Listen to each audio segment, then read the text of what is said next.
Olá pessoal, sejam bem-vindos ao Didáticativa.com. Meu nome é Eduardo Romão e no vídeo de hoje a gente vai falar sobre as diferenças entre o regime de caixa e o regime de competência. Então, de uma maneira geral, as empresas diariamente fazem operações, seja compra e venda de mercadoria, seja prestação de serviços, aí, parte de receita, seja gasto com salários, pagamentos, recebimentos, contratação aí de uma série de serviços. Então, assim, o contato com clientes e fornecedores, seja vendendo, seja comprando, seja consumindo serviços, é diário. E essas operações que são feitas no dia a dia, elas têm dois momentos para serem reconhecidas, para serem contabilizadas, para serem registradas. O primeiro momento é quando elas ocorrem e o segundo momento é quando elas são liquidadas financeiramente. Então, numa venda, ela termina quando ela é recebida. Numa compra, ela termina quando ela é paga. Então, são esses dois momentos, ou quando você compra, ou quando você paga, ou quando você vende, ou quando você recebe. Então, quando essas operações elas são reconhecidas, ou registradas, ou contabilizadas, vou utilizar aqui o termo registradas e contabilizadas, no momento em que elas ocorrem, então nesse momento você está utilizando o regime de competência, ou seja, quando aconteceu é que você está fazendo o registro dessa operação, independente se ela foi paga ou recebida.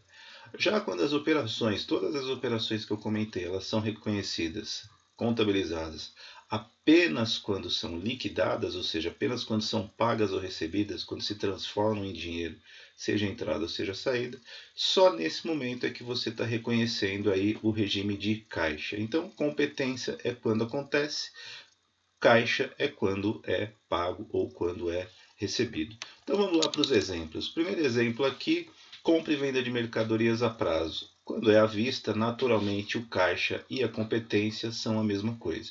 Mas em compra e venda de mercadorias a prazo, a gente tem o efeito que do regime caixa, que eu deixei aqui nesse quadrinho bem simplificado, e o regime competência. Então aqui nesse primeiro exemplo simples, vendas mensais com recebimentos após 30 dias no valor mensal de R$10.000. E também as compras com pagamento após 30 dias no mesmo período, valor mensal de R$4.800. Então, nesse caso aqui, não existe diferença entre o momento caixa e o momento competência, dado que os valores são iguais tanto na compra quanto na venda.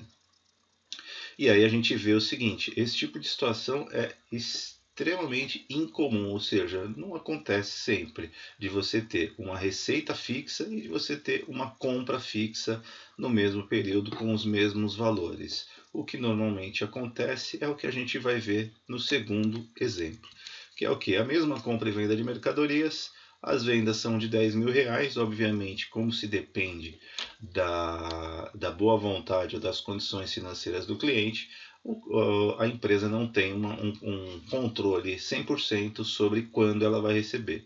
Já as compras mensais, com os pagamentos aí após 30 dias no valor de R$4.800, é algo firme, é algo fixo, a não ser que você tenha aí também um contrato com o seu fornecedor que diga, olha, só pago quando eu receber, o que são coisas totalmente independentes. O fato de você vender para um cliente não significa dizer que o seu fornecedor vai estar vinculado àquilo.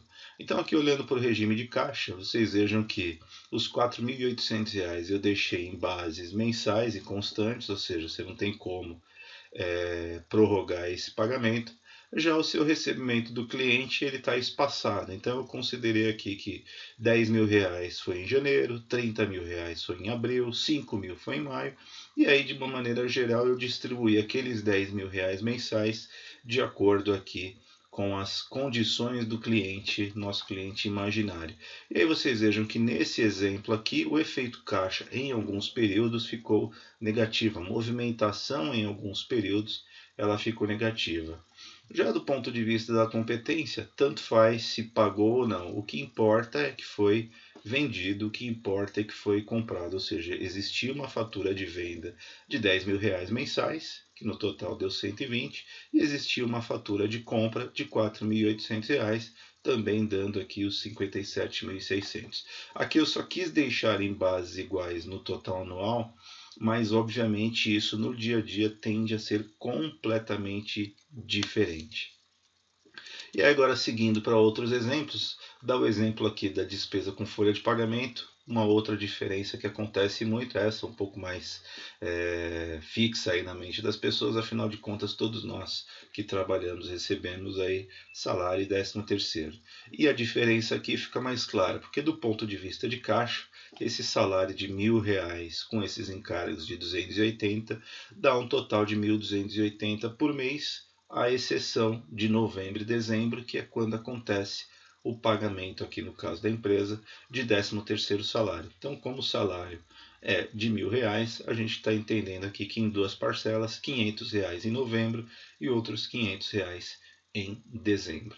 O total aqui novamente, 16.360 no ano, é um pouco diferente na base mensal, porque na base mensal é reconhecido R$1.000 de salário, 280 de encargos e 1/12 referente aí ao 13º salário.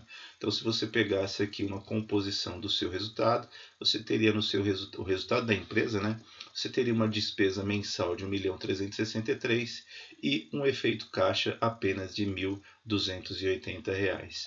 Esse é o nosso segundo exemplo da diferença entre regime caixa e o regime de competência, falando da despesa com salários. E por último, aí novamente um pagamento de principal mais juros sobre dívidas, onde a gente vê também a diferença entre o regime caixa e o regime competência. No regime caixa, a gente está falando que no mês de março, junho, setembro e dezembro há um pagamento de principal de R$1.000, e aí obviamente regime caixa é R$1.000 e regime competência também são R$1.000, porque é a saída do dinheiro que aconteceu nos mesmos meses. Do ponto de vista de juros, os juros são incorridos sobre a dívida, então todo mês existe uma despesa de juros.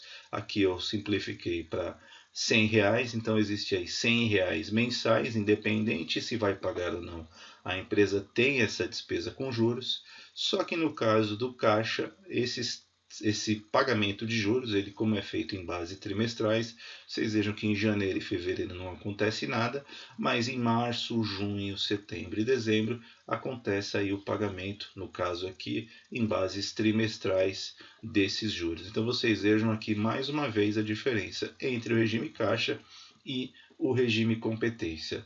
Basicamente é isso, pessoal. Espero que tenha sido claro, espero que tenha sido objetivo. Se você gostou, dá um like, compartilha, assina o nosso canal. A gente se vê no próximo vídeo. Um abraço.